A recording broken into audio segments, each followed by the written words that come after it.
मैं हूं शकील अहमद और आप देख रहे हैं न्यूज़ MX। आपको याद होगा कि जुलाई के महीने में हमने एक स्टोरी की थी, मस्जिद सुनहरी बाग को वहां से हटाने की एक कवायद शुरू की गई।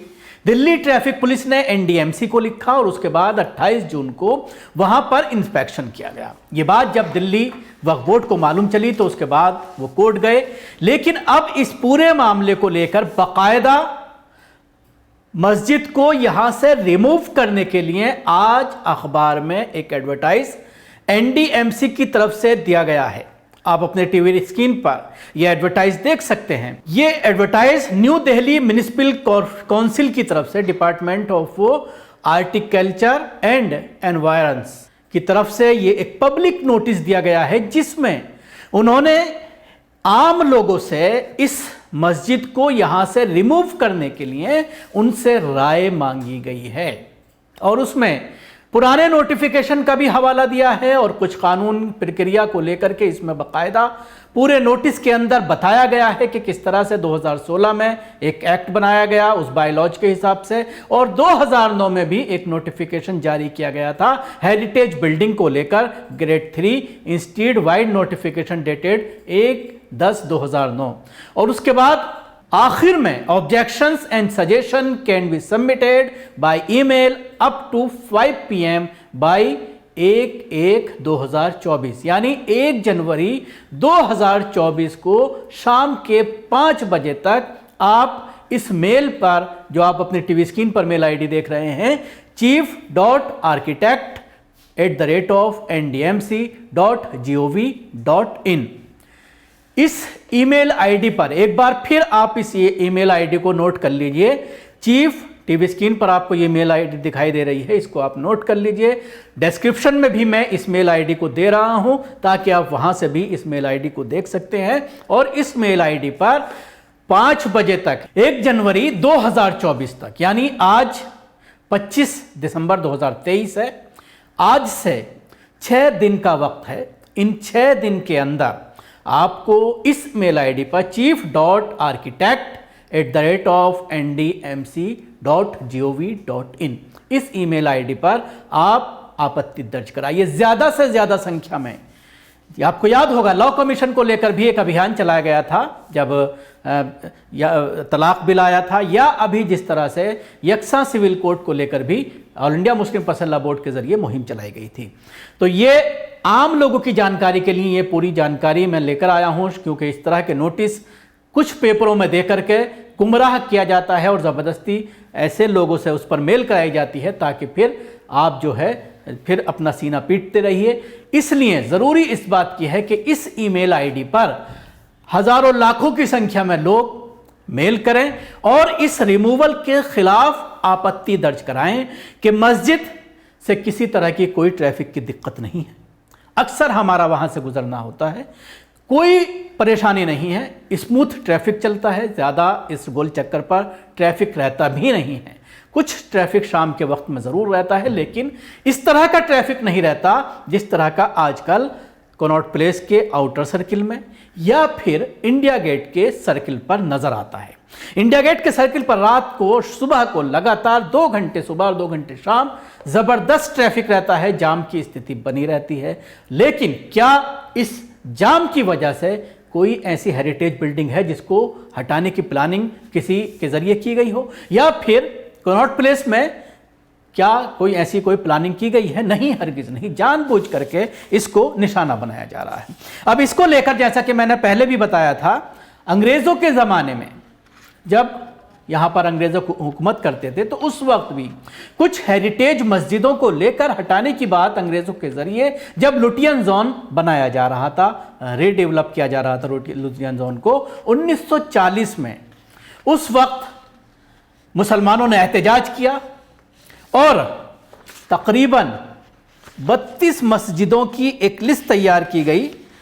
अंग्रेज़ों के जो यहाँ के ज़िम्मेदार थे दिल्ली के, वो और मुसलमानों की जो कमेटी उस टाइम में हुआ करती थी, उसके सेक्रेटरी जो है वो जामा मस्जिद के शाही इमाम जो इस वक्त अहमद बुखारी साहब हैं, इनके दादा हुआ करते थे, उनका नाम भी अहमद बुखारी था। ये आप ये दस्तावेज़ देख सकते हैं, आपको टीवी स्क्रीन पर ये दस्तावेज दिखाई दे रहा होगा, इस दस्तावेज में दिखाई दे रहा है साफ साफ कि sign by the secretary managing committee Jama Masjid Delhi in presence of, 2 लोगों के साइन हो रहे हैं और सैयद अहमद बुखारी के साइन भी आप देख सकते हैं। इसके साथ ही sign by Mister A V Asquith ICS chief commissioner of Delhi by the order of direction of the governor general in council in the presence of registrar to chief commissioner Delhi.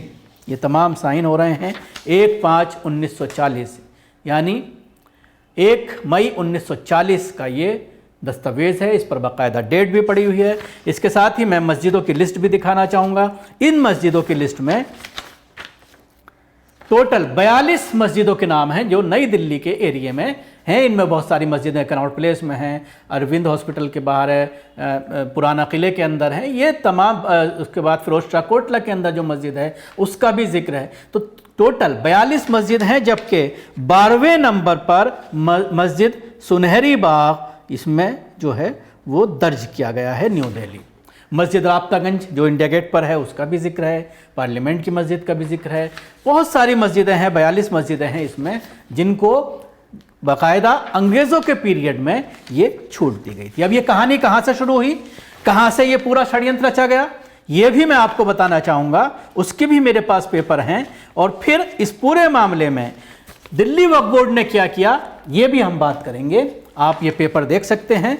ये दिल्ली ट्रैफिक पुलिस NDMC को लिखती है। मतलब ये समझने की ज़रूरत है कि किस तरह से मुसलमानों की जो मजहबी इमारत हैं, मुक़द्दस इमारत हैं, उनको किस तरह से मोदी सरकार में मिसमार किया जा रहा है।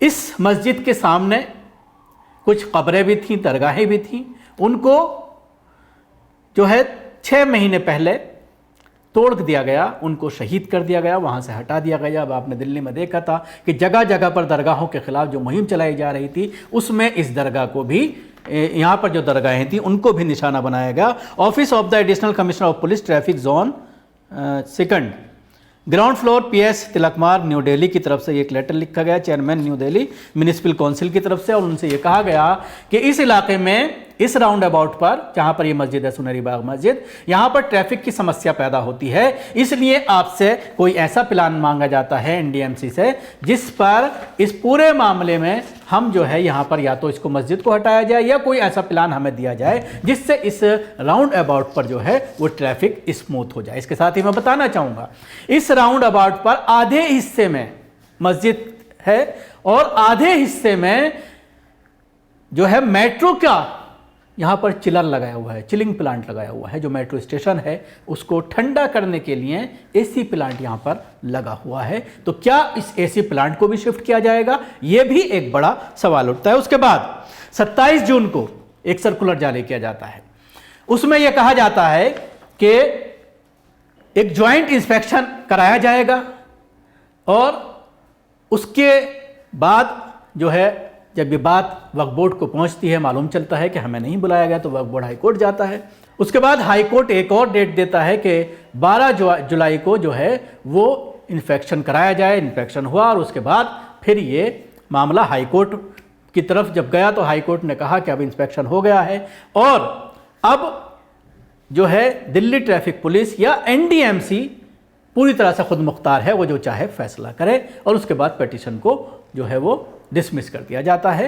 वक्फ बोर्ड ने किस तरह से अपनी बात वहां पर रखी, ये एक बड़ा सवाल वक्फ बोर्ड के ऊपर खड़ा हो रहा है। वक्फ बोर्ड ने यह जरूर कहा कि ज्वाइंट इंस्पेक्शन के वक्त हमें नहीं रखा गया, इसलिए हमें भी उसमें शामिल किया जाए ताकि हम अपनी बात रख पाएं। लेकिन कोर्ट का जो फैसला है वो भी आप टीवी स्क्रीन पर देख सकते हैं। इस फैसले में साफ तौर पर कहा गया है, 18 दिसंबर को हाई कोर्ट का ये फैसला आया है और उसमें ये साफ साफ कह दिया गया है कि इंस्पेक्शन में आप शामिल हुए, आपने अपनी बात रखी, आपने कोई आपत्ति नहीं जताई है, इसलिए अब इसको क्या यहां से हटाना है, शिफ्ट करना है या फिर किस तरह से ट्रैफिक स्मूथ किया जाए, इसको लेकर के NDMC और ट्रैफिक पुलिस जो है वो आपस में बैठ करके बात करेगा। और उसी के बाद ये जो है नोटिफिकेशन जारी किया गया है NDMC के जरिए। तो आप अंदाजा लगाइए, 200 साल पुरानी ये मस्जिद है तकरीबन, क्योंकि 1940 का एग्रीमेंट है। इस एग्रीमेंट को भी आप देख सकते हैं कि 83 साल हो चुके हैं। पूरे 83 साल से ज़्यादा हो चुके हैं जो एग्रीमेंट अंग्रेज़ों के साथ हुआ था। अहमद बुखारी साहब के जो दादा थे, जिनका नाम अहमद बुखारी था, उनके आपने साइन भी देखे होंगे इस एग्रीमेंट में। और इन तमाम मसाजिद को ये कह करके छोड़ा गया था कि ये पुरानी मस्जिदें हैं और इनको जो है ना तो शहीद किया जा सकता है ना यहाँ से शिफ्ट किया जा सकता है। अब सवाल ये खड़ा होता है कि जो शिफ्ट होने की बात कही जा रही है, तो क्या इस पर भी वक्फ बोर्ड की कोई बैठ करके बात हुई है? ये एक बड़ा सवाल है। इस पूरे मामले पर अब तमाम मुसलमानों को आगे आने, ख़ास तौर से जो बड़ी बड़ी जमातें हैं, जो तंजीमें हैं, उनको आगे आने की ज़रूरत है। और अगर इस मस्जिद को लेकर के कोई ऐसा कार्रवाई नहीं की गई, कोई मूवमेंट नहीं चलाया गया, तो शायद इस इलाके में और जितनी मस्जिदें हैं, सबसे पहले राब्तागंज की मस्जिद है, उसके अलावा मिनिस्ट्री के अंदर एक मस्जिद है शास्त्री भवन के अंदर, ऐसी इसके साथ ही उपराष्ट्रपति का जो निवास है उसके अंदर एक मस्जिद है, राष्ट्रपति भवन में एक मस्जिद है, ऐसी तमाम मस्जिद हैं जिनको एक एक करके निशाना बनाया जाएगा। अब देखना ये होगा कि क्या इस पूरे मामले पर मिली तंजीमें और आम लोग किस तरह से इस पर रिएक्शन करते हैं। लेकिन सबसे बड़ा काम जो है वो जो मैंने आपको बताया कि आप chief.architect@ndmc.gov.in पर जाकर के अपनी आपत्ति दर्ज कराएं। शुक्रिया। आपको हमारी कोशिश कैसे लगी जरूर बताएं। हमारे YouTube चैनल को सब्सक्राइब करना ना भूलें। इसके साथ ही बेल आइकन जरूर दबाएं। अगर आप ये वीडियो फेसबुक पर देख रहे हैं, पेज को लाइक करें, इसके साथ ही फॉलो भी करें। धन्यवाद।